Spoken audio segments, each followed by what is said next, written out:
بسم الله الرحمن الرحیم. دا د 40مې سپارې دریم درس دی او د سجده سورت چې 41مه سوره ده. 40 نه تر 9 آیت ورسره ولولئ چې بهتره پې پوه شئ. قابل د یاداوري ده چې دا سپاره همچنان ختمه شوه. دا آخري درس دی. اعوذ بالله من الشیطان الرجیم.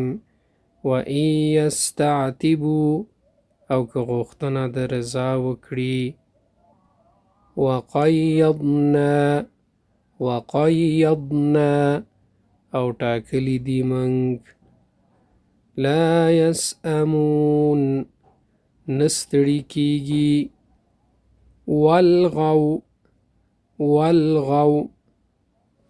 مفهوم دی چې او شور ماشور اچوي. خاشعتن وچا وربت مفهوم دی چې او پړسیږي هغه. نو که غواړئ چې دا درسونه تاسو تعقیب کړئ په انټرنیټ کې او زده کړئ، نو طریقې تاسو ته ښیم چې څه رقم کولی شئ چې غونډ درسونه تاسو د اول نه اخره پورې تعقیب کړئ. د ټولو نه مخکې باید اول یوټیوب خلاص کړئ، که موبایلي، ټابلیټي یا کمپیوټري. دغسې تاسو ته به دغسې سرچ بار د یوټیوب ظاهر شي. نو دې ځای کې به تاسو دغه قسمت کې ولیکئ چې 2 ټي وي، فاصله به ورکئ ټي وي. نو بیا به سرچ کړئ 2 ټي وي چې ولیکل سرچ نه بعد دغه تاسو ګورئ. زه به تاسو ته رقم دا به تاسو سلیکټ کړئ، دا به تاسو اوکې کړئ. صحیح ده. دا هم چې اوکې که 2 ټي وي چینل تاسو ته خلاص شو. نو مهمترین بخش چې دی دغه دی سبسکرایب. د سبسکرایب بټن له فشار ورکړئ چې سبسکرایب شي. دغه دی سبسکرایب. دا اوس سبسکرایب شو.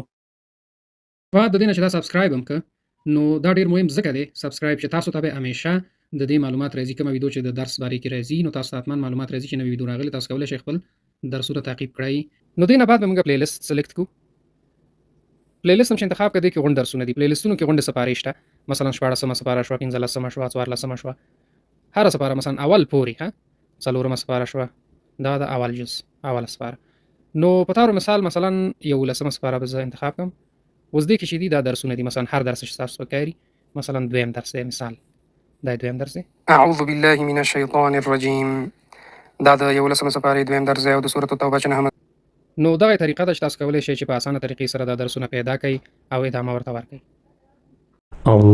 اللهم صل على محمد وعلى آل محمد كما صليت على إبراهيم وعلى آل إبراهيم إنك حميد مجيد.